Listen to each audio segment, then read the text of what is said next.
You wanted the best. You've got the best podcast. The hottest podcast in the world. The Chris Voss Show, the preeminent podcast with guests so smart you may experience serious brain bleed. The CEOs, authors, thought leaders, visionaries, and motivators. Get ready. Strap yourself in. Keep your hands, arms, and legs inside the vehicle at all times, because you're about to go on a monster education roller coaster with your brain. Now, here's your host, Chris Voss. Hi, folks. It's Voss here from thechrisvossshow.com.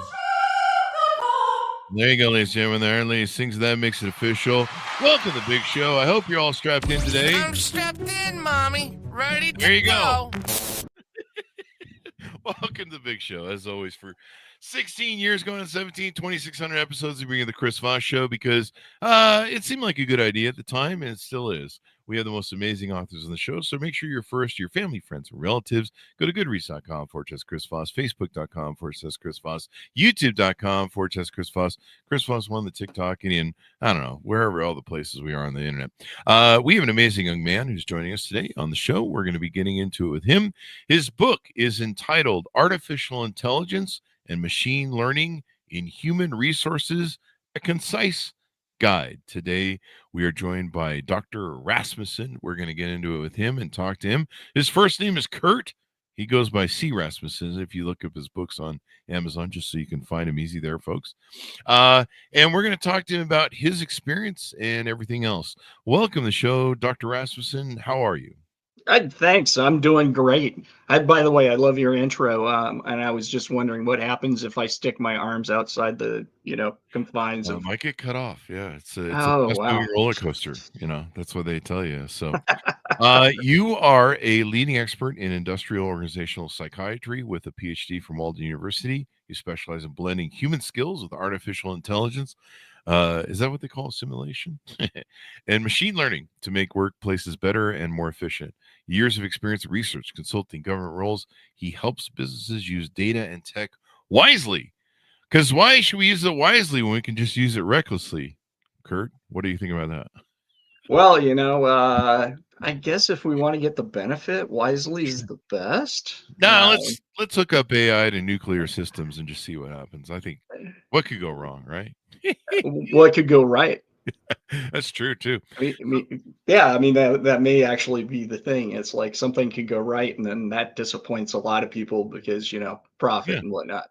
Well, it would solve a lot of human problems, nuclear war, but people always ask me, they're like, we should have more peace on Earth. You know how you get peace on Earth? Kill all the humans. Anyway, so give us a .com. So where do you want people to find you on the interwebs? So they can look me up on the focalpointcoaching.com website under Curt Rasmussen. I'm also on LinkedIn. Those are generally the places that I inhabit. And then my books are on Amazon. There you go. So give us a 30,000 overview. What's inside this book? So if I give you a 30,000 foot overview, it's only 61 pages, hence the title of being concise. Oh. So really, this book really gives you, what I should say, it arms you with the questions and some of the thoughts you should have if you're going to implement artificial intelligence in a human resource process. Mm-hmm. So, for example, like, I'm going to use AI to, select candidates, because there's a lot of companies out there saying, hey, we use AI and we can select the best candidates. Mm-hmm. The issue then becomes, is it legal? Ah. And the general answer is, yeah, not so much so. And there's companies doing it nowadays. There's been a lot of news reports of companies that are doing the AI is filtering or maybe doing all of the interview. I think there were some people that were saying recently that they figured out that their AI or their interview that they gave to HR was being run by an AI bot. It's very possible. Mm-hmm. Kind of the bottom line is, if you go and you look up, and I have all these references in the book, But Mhm. if you go and you look up and you go, okay, well, it's not strictly illegal to do it. You Mm. have to really think about the bottom line and what court cases say. Mm. And what it really comes down to is any selection process, the case law that sits out there right now shows that you have to have what's called a validation study. Mm. And most places don't do a validation study. Now, the Mhm. thing is, it's very difficult to bring a lawsuit. Like, if you didn't get hired and you feel it's AI bias, it's extremely difficult and It's extremely expensive. yeah. But here's the thing: if the company didn't do a validation study, they will go to court and they will lose. Really? That's it's that simple. I They can will go hear to a court and they will lose. I can hear a whole, section of freaking attorneys, chasing the Sambas now. Right. Oh, absolutely. And then, so I also, in the book, I also cover some of the different laws across the U.S. Mhm.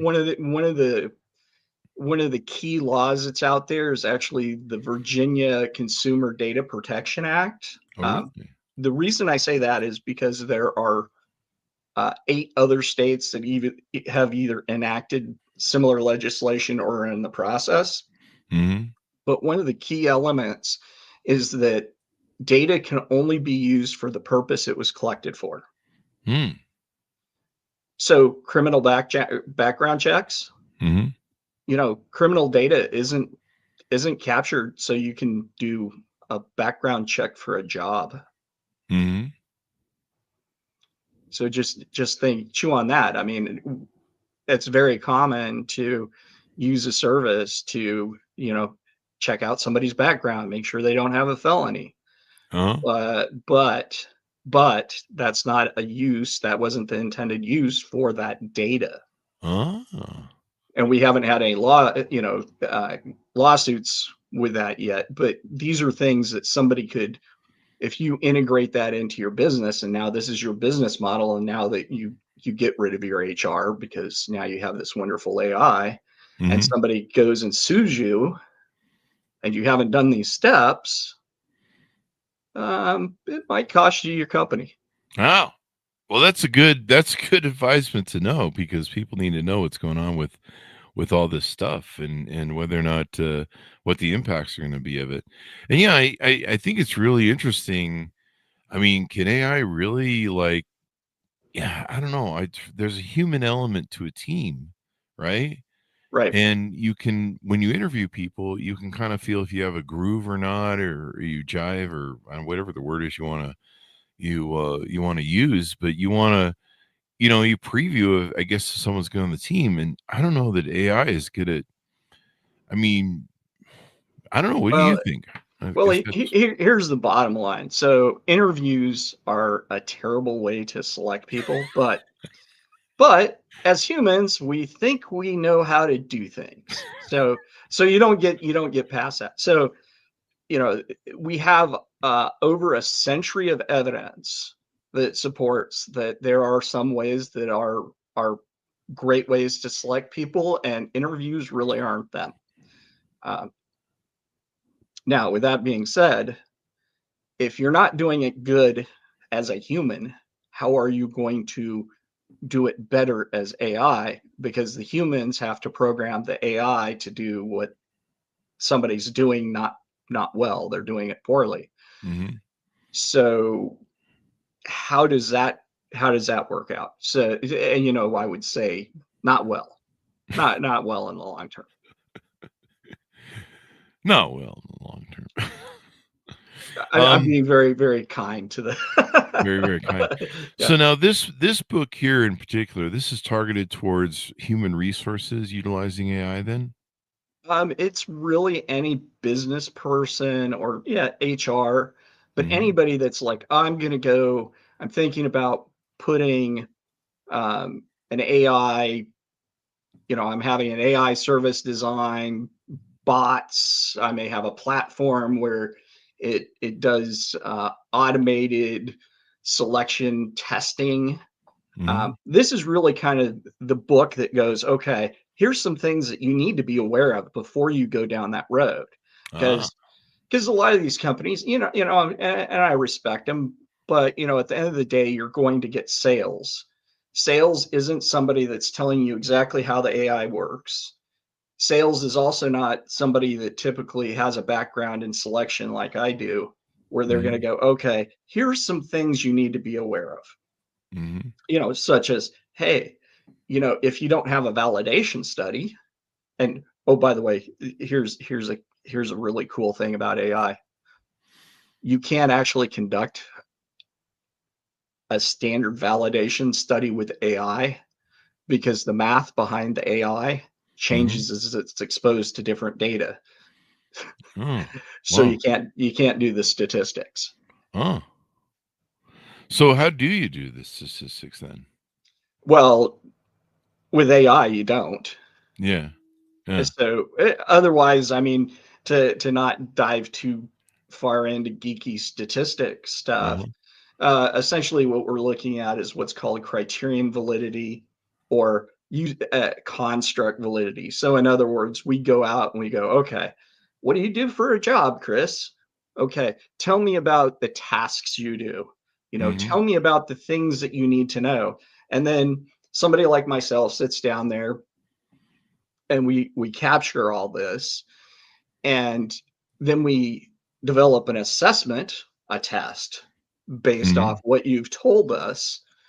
And then we have an incumbent like yourself. You take the test. We'd have multiple people take the test, and then we go and we make sure that those items are predicting your potential for success.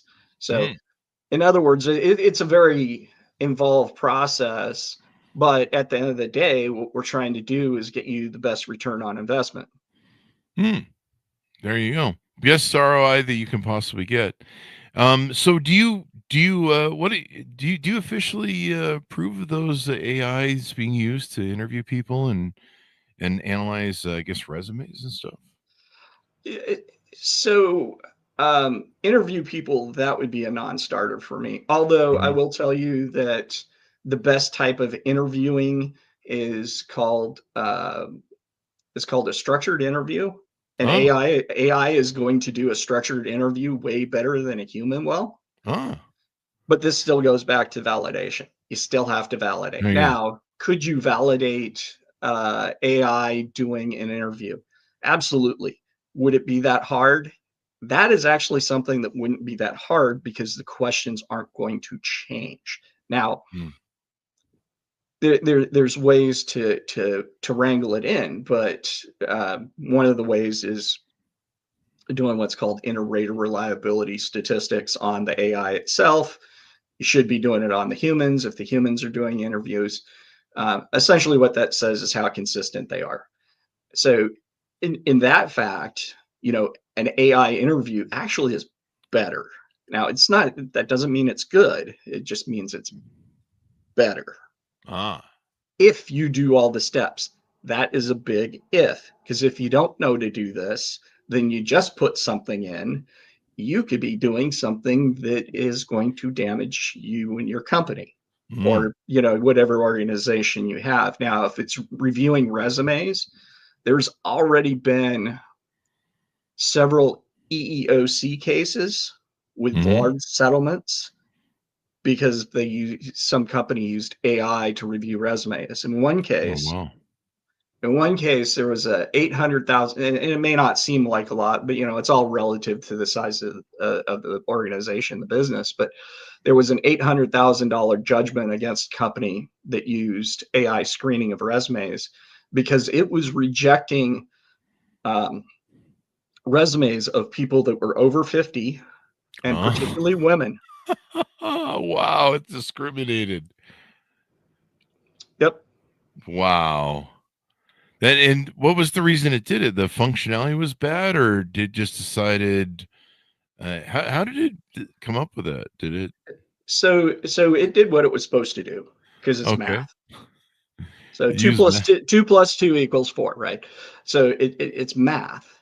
Okay. But the way you have to look at this is this gets in, and this is a problem with the way AI is often designed and trained, is the people doing it don't understand some of the factors they really need to understand. So Mm. if I'm going to a population, so I'm going to do this to screen resumes, and I can have anybody between the ages of 18 and 80, then I need to make sure that the data set I train the AI on has an equal representation of all the attributes that could come out on that resume. So Mm. you're going to need 50-50 male female. You're going to need, an equal split between, if you do ethnicity, you're going to need, you know, an equal split between different age groups. You have to be very careful. And the other thing is standardization is a great thing for AI. You know, Mm. people love large language models. They're like, oh, I got Grok and it can figure all these things out.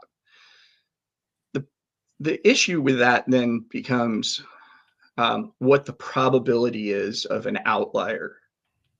So really what you gotta do is you gotta really look at that and have a standard form.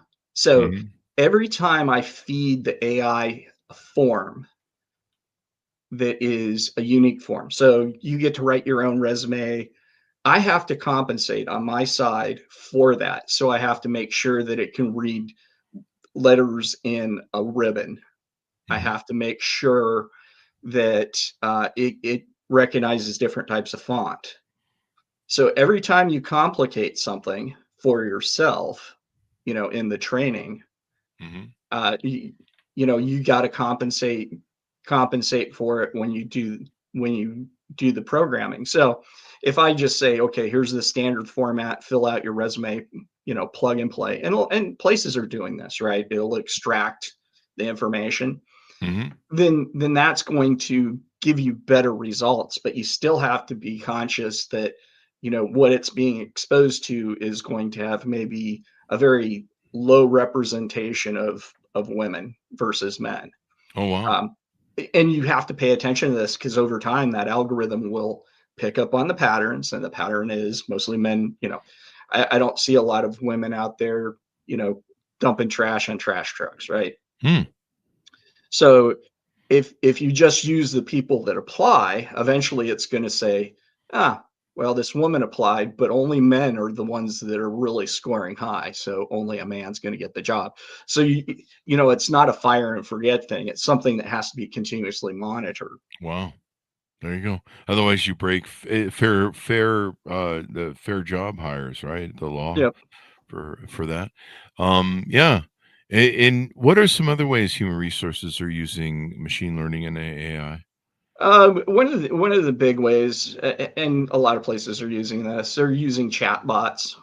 You Ah. know, uh, because frankly, a lot of questions that come in are very standard questions, like, I'm thinking about changing my health care provider. How do I Mhm. do that? Mhm. The Again, the challenge becomes, did you integrate that properly with the people that are your customers, Mhm. in this case? And a lot of times the answer is no. I was talking to a gentleman a few months ago, and the credit union he works for came out with a chatbot. They spent months, and I'm sure thousands and thousands of dollars, and it was up for less than a week. That's funny, man. That's funny. Well, it's a wild world we live in. I are you surprised at how fast artificial intelligence is advancing? I mean, it's just whipping fast, it seems, at least to someone like me. Um, Not really. It's brute force. Mm. So arguably one of the first references to artificial intelligence was in the 1200s, for a thesis, and mathematical thesis that was written. Even if you look in Gulliver's Travels, there is a point when Gulliver comes to a land where everybody does what the machine tells them to do, which Mhm. the machine's essentially AI, but it's mechanical AI. Mhm. So he's amazed when he's walking through and people are building houses from the top down, not the foundation up. Yeah. Uh, so really what it's come down to is we have better microchips, but they're not improving like they were, say, in the 80s and 90s. Uh, and we just have more of them. So it's a brute force thing. So you Mhm. have these large data centers that are sucking up a lot of energy. I mean, for Mhm. example, the training of Chat GPT, I'm going to say, I think version 3, I did the calculations on it, the approximate calculations of how much energy it used. Mhm. Just it took 3 months to train it approximately, and the electrical power that it consumed in those 3 months was the equivalent that 120 100 no 162 average American homes used in a year. Wow. That is wild, man. And energy usage hasn't gone down. I was speaking at a workshop for Pacific Northwest National Labs, their mathematic and artificial reasoning workshop. Mhm. And the key theme there was we need to reduce power consumption we need to improve efficiency, I should say, by 1,000%. Mhm. We're not even anywhere close to 1,000%, and we're Wow. building we're building more and more data centers. I think the state of North Dakota has got $50 billion worth of data centers going up in North Dakota. Yeah. I mean, of course, they'll stay cool during the winter there. Um, so you got that. Yeah. Uh, There's but oh, go ahead. there's here in Utah, they're talking about building a nuclear plant up in some rural area of our state Yeah. to do data centers, and I'm like, okay, Well, nuclear power is back. and that's a good thing. That's a benefit. Yeah. So one of the things, and I don't want to diverge too much, but when you start talking about wind and solar, that has to be electronically converted from DC to AC. Mhm. That is so all the equipment that is required to do that is actually pretty fragile. Whereas Mm. if you have your standard generation turbines, right? So with nuclear power, it's steam turbines. You actually have, you know, something physically turning that has a resistance to slowing down and can regulate the frequency for the electricity which is required on the grid. Mhm. So nuclear power is actually a good thing. Um, Ah, well, there so you go then. mm, Who knew? yeah. Um, so is that the reason people's bills are going up? There's lots of people that seem to think that their electricity bills have been going up lately because of all these data centers, the need for stuff. It's almost like they feel like they're paying for this other stuff here. Well, in a lot of ways they are. Oh wow. So the thing is data centers, along with some other utilities, hospitals, things like that, get Hmm. priority power.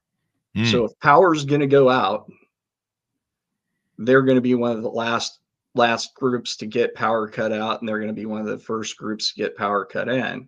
Now Mm. you're dealing with we don't put up a lot of power plants in the U.S. and we haven't for a long time. Coal-fired power plants are dying, going out. You do have gas-fired power plants, nuclear power plants um, have been in regulatory hell for decades. Yeah. So what you get is you wind up getting wind and solar. Well, one of the issues with wind and solar is how far it has to be transmitted. So the farther away you have to transmit the power from wind and solar, the more expensive it becomes, to the point it actually surpasses what it would cost for just conventional generation. Wow, that's interesting to know. Yeah, it's kind of wild. I mean, all the different data centers they've set up. I think even the Trump administration has been trying to get coal back online. I think they've done some things for their coal buddies or whatever in different areas. Is coal like coming back in them trying to I'm promote it? I'm gonna say it's so some of it's not going away as fast. Yeah. But here's the thing too on the power side of things. So a conventional power generation facility, uh, its lifespan is 50-75 years. Solar panels and wind generation lifespan's 25. So Oh wow. nuclear is also 50-75, because we have ships in the Navy that have been running nuclear power aircraft carriers for Mhm. upwards of 50 years. Wow. No accidents or anything else. Hmm. So it's not that we don't have experience doing this stuff. It's just people got to, they didn't like the feeling of nuclear. Oh my God, we're gonna all glow green. Not in my backyard. That's sort of it. Exactly. Yeah. Exactly. And if you actually look at physical waste, the volume of waste from a nuclear power plant compared to, because that's a big thing with coal, right? Hmm. Is your emissions and how many tons of pollutants and blah blah blah. If you look at what the physical dimensions of nuclear power rods and how often they have to be changed out, you're Hmm. talking it's a fraction of what a conventional power plant's actually going to pump out into the atmosphere. So again, people are like, where are we going to stick all this nuclear material? It's like, do you realize it's not that much? It's not physically that much. Oh wow. You got more trash probably in your generated out of your house in a year than that'll be in 25. Oh really? Oh yeah. Yeah. Wow. Oh. I know. Did they keep the nuclear thing open in the nuclear mountain open in Nevada, or they closed and sealed that thing? I don't remember. The Yucca Mountain facility was open for all of a day, which was supposed to be the place we store all the Yeah. waste. I mean, it got certified. They had a ribbon cutting, and literally like the next day they went, oh, well, we're shutting this down because Wow. nobody could agree on how to transport it. Because again, Oh, everybody's the like, train. That's what it was. The transporting yeah. on trains and the risks to different states as they. Well, Yeah. and that there again, it's like, oh my God, it's nuclear. Well, the chances of having an issue with that, I mean, this is something that probably amazes a lot of people, but isopropyl alcohol Mhm. rolls through populated areas. Yeah. That is deadly stuff. If you had a train wreck and it's happened, Mhm. um, just the fumes alone, and I'm not talking fire, just the fumes alone would kill people. Wow. Well, you would die of alcohol poisoning, literally. Wow. That's a hell of a way to die. Huh. Yeah, So, some of the things you talk about too, you talk about something called a multi-dimensional algorithm structure, a mass. Tell us right. about what this is and how's it being utilized. So I came up with the multidimensional algorithm structure partly because up until I came up with that, there was no taxonomy Mm. for AI algorithms. So like there's a taxonomy for a lot of things. You use this hammer for this kind of project with these kind of nails. Mm. Uh, what's happened in the world of AI is there's a lot of different algorithms. There's about 60 some odd families of algorithms based on the math. But it's what I've been exposed to, that's what I pick. Mhm. That's not a good way of doing things because some algorithms work really good for certain things and not so good for other things. Kind of Mm. like a large language model is really good for unstructured language data. Mm. It does not do math well. It does not math.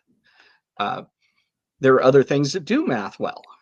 So with mass, the multidimensional algorithm structure, that's designed to to identify the different factors and help select the algorithm that meets your need. So that's really where that starts coming in, which is starts coming in with the integration of AI into an environment. So let's say that you want to do, I don't know, you want to predict the stock market. Okay. Then you don't want a neural network, which is typically what an LLM is based on. There are other algorithms that are much better for that. But maybe you don't have the right data. So this is all the structures all designed to identify those critical attributes that'll either increase or decrease the potential for success with an AI algorithm, integrating it in. So that's kind of the short of it. Oh, there you So, go. well, and here's an interesting thing, and I haven't talked about the explainable artificial intelligence construct yet, but and they actually go together. But did a head-to-head comparison with Mass and XAIC with other structures for implementing AI, including like NIST, and Mass and XAIC beat out all of them, Oh, like wow. hands down. Hands down. If you want something that is actually going to really reduce your risk when you're trying to implement AI, that right now that's the only way to do it is with Mass and XAIC. There you go. And we talked about, and you explain what the XAIC is then, the explainable artificial intelligence construct. Yeah. Good. Oh, I was just going to say, so to touch on that really quickly, so XAIC, so Mass is for the algorithms. XAIC is really for how you're going to integrate it into the human environment. So, like for example, an analogy I like using is, a lot of us use, some sort of map program, Google Maps. How many people go, oh, well, what kind of algorithm is driving Google Maps? We don't care. We just use it. We just use it. Yeah, that's good. Right. So if you're going to have something like that people are just going to use, do you really need to explain how it functions? Because there's this big kick like, oh, I need to train people on this so they'll trust it. It's like, do they care? Now, there's several different traits that you actually have to identify, factors you have to identify whether you do need to train somebody. But here's the other thing. Can you train somebody? So, for example, I have somebody that's a cashier, and not to bang on cashiers or anything or individuals, but on average, high school diploma, average high school math. Do you think that we could actually reasonably train that group of people? Now, we're not talking to individuals because there's always somebody that's going to be smart and you're going to be able to train them. But as a group, do you think we can train that group on a neural network? Do you think that we're going to be able to jump in and start explaining quadratic equations to them or, any kind of advanced mathematics? Probably not. I mean, it sounds pretty complex to me. I don't know. Yeah. The answer is no. And so at that point, why are we integrating this tool in that we now have to explain to people that probably they're not going to grasp the explanation? That's a risk, right? So you want to make sure that you're balancing all this out. And then the other aspect of that too is, if you integrate something into your business, your organization, and the people don't understand it, also probably don't trust it, what are they going to do? They're going to do the human thing. They're going to do workarounds. So you just wasted a bunch of money And you might have fired people too. I mean, Wow. like this has happened. It's like, oh, Yeah. well, we put this AI in there, so they're going to be twice as efficient. So I only need half the staff. Hmm. Uh, and then you find out, yeah, well, your AI doesn't work. You fired all these people, and now look at where you're at. Yeah. There's a lot of people doing layoffs too with AI and thinking they're fine. So that'll Yep. be interesting if it turns out that way. So let's talk about some of the services you offer on the website. You talk about helping people with their decision making and planning, I guess, and execution of AI. Right. So when because really the thing is the human machine teaming side of things, Hmm. you know, the machine side of things is engineered. We often don't know the human side of things. That's where I come in, is to make sure the two are matching up. Because a lot of times, and this goes back to when we were talking about using AI to select job candidates. Uh, you know, if you want it to do a really good job, you really have to understand what those candidates are doing.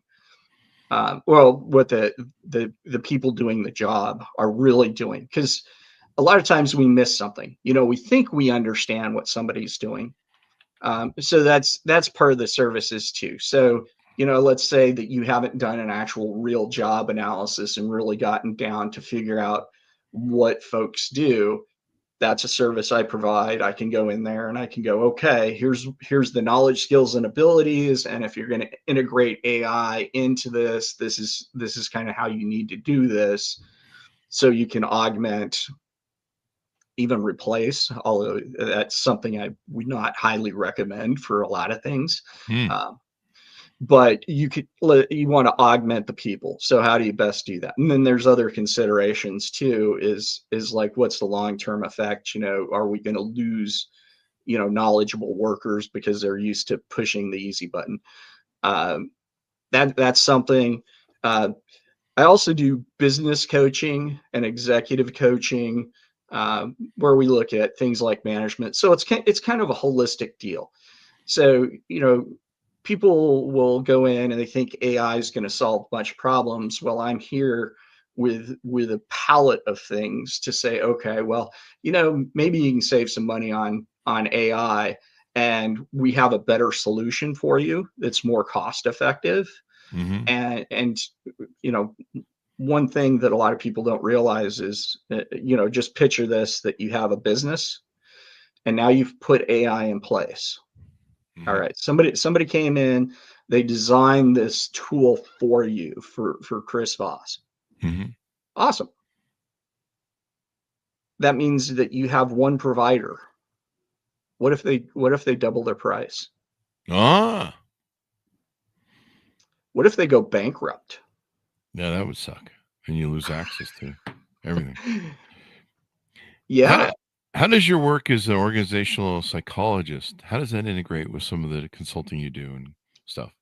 So really what it does is it gives me, insights into the human condition, the culture, things like that, Hmm. and I'm not going to say soft skills, because I'm more of the the industrial side. I'm more the Hmm. measurement kind of guy. Hmm. But really what it does is like, okay, this is how humans react to this. This is the probability this is going to occur. And this is the best way to approach these topics, the integration of AI and humans. Or Hmm. let's say your company's scaling, you're growing, and you go, man, we got a great culture. I know it'll change, but I want to maintain a great culture. Hmm. That's where I come in and I do some of these assessments, and I look at it and I go, okay, here's what you want to do, here's what you don't want to do, here's some things that you need to pay attention to. uh, and I'm the kind of guy that I come in and I build stuff. I like saying, as a industrial organizational psychologist, I'm like a contractor to build your house. I'm Hmm. going to build your house. I'm Hmm. not going to run your house. I'm not going to live in your house. You're going to tell me what you want. I will tell you if it's possible and how much it costs. Hmm. And then if you have some problems down the line, I can come in and help you again. You know, most places don't need somebody like me on staff. I Mhm. mean, that's just a waste of money. Um, but you can benefit greatly from me coming in. So There you hopefully, go. hopefully I kind of hit what you were asking. Yeah, and you can help people avoid some of the legal pitfalls, it sounds like, and some of the other pitfalls that come with it as well. Absolutely, Yeah. absolutely. And here's the thing. Because I wind up talking to folks about the legal side of things because legal has a punch, right? We Mhm. we we watch Law and Order because law, right? It has a punch. Yeah. But the reality is, at the end of the day, you probably will not get sued. You probably won't run into legal problems. What you will encounter, though, is your return on your investment. And one of the things that I can help ensure is that you're getting the most bang for your buck from, say, a selection method or from any of these other things. Because there's a lot of things in life that sound great. Mhm. They are not. They're just a money sink. And these are things I know. It's like, for example, it's great talking about right brain and left brain, but there's no such thing. There's no difference really between the two hemispheres. Uh, so, what are you really trying to get at? Are you just trying to communicate to somebody and get something grounded? Well, there's better ways to do it than that. And not falling into some of these traps where it's like, AI trap even. Oh, it's a shiny. It's going to do this for me, and then find out now. No, not really. Kind of like back in the day when you used to get toys in a cereal box, and you would think, oh wow, I'm getting this super thing out of a honeycombs box, and you find out it's just this piece of plastic that falls apart in about 2 seconds. Oh, wow. There you go. Now you've got some other books you're working on too as well. Tell us about them. Tease them out to us if you would. Sure. So I'm working on a series that deals with human machine teaming and best practices. Really to, kind of get down to say, look, this is kind of how you want to approach this. Here's things that you need to take into account, and to really kind of walk people through it again, give them, and they're going to be short. I could be the academic and have a 300-page book, but frankly, most people wouldn't read 300 pages, and you know it, that's why you got me. So I'm trying to make some job security for myself by saying, come and talk to me. There um you go. yeah. There you go. So as we go out, give people a final pitch out to onboard with you, order up the book, how they can reach out to you and find out how to do business with you and all that good stuff. So the books, my book is on Amazon. Um, it may be a little bit difficult to find because it's not like a number one bestseller. So, but persistence pays off. Um, One of the best places to actually link up with me is on LinkedIn. Hmm. LinkedIn is probably the place that I inhabit the most, and I have my calendar there, and you can schedule an appointment with me, and you know we can get to know each other and find out where your pain points are, and I can help you with a lot of different things. I'm not trying to be everything, to everyone, but I do tend to focus on veterans, Mm, and I also focus on tech. So I'm very much into the artificial intelligence and cybersecurity, having dealt with those topics for years. there you go. There you go. Well, it's been wonderful to have you on the show. Very insightful, and we learned a lot about AI. I think I learned. It's still it's still kind of interesting all the stuff that's going on. I'm just like holding on for dear life, going, what do I do now? Well, that's your introduction, right? Yeah. Making smart people, blowing your mind, kind of thing, and Hmm. um, just as a, to throw something out there, kind of as a final thought too, is you know, have you ever heard of the sigmoid curve? No, I might have, but not I can recall. Okay, so the sigmoid curve, the basic idea is really quickly is that in the very beginning, like you're starting your business, there's a lot of effort, and you see some gain, but it's not real fast. And then you hit a point when you're really starting to hit stride, and you're getting a lot of gains. So you know your return on investment is really good. You're rocketing up. And then when you get to the top of the sigmoid curve, the S curve, all of a sudden you're spending more and more to get less and less. Mm. So I mean, we don't have you know, planes that do Mach 12 like that are commercial airliners, right? So these are all things where you start spending, and this gets to data centers too, is you start spending more and more to do less. And functionally, we have not changed how we approach AI. The mathematics has been around for many, many decades. Chip design, while it's improved, it's an improvement. It's not new. It's not radical. And until we actually have something like that, it's just brute force. Mm. Well, it'll be interesting to see how it all turns out. You know, there's a lot of worries right now about people, you know, losing jobs and a huge amount of joblessness and stuff like that as we change over to these new things. So it's going to be interesting how it all comes out. Yeah. Thank you very much, Curt, for coming on the show. We really appreciate it. Well, thank you. Thank you. And thanks, Terrence, for tuning in. Order up his book wherever fine books are sold, Artificial Intelligence and Machine Learning in Human Resources, a concise guide, and watch for his upcoming releases. That way you can know more. And so like there are a lot of legal protections, too, you got to take and do with yourself. Thanks to my audience for tuning in. Go to goodreads.com/Chris Voss, LinkedIn.com/Chris Voss, Chris Voss1 on the TikTokity, and all those crazy places on the internet. Thanks for being here. We'll see you guys next time.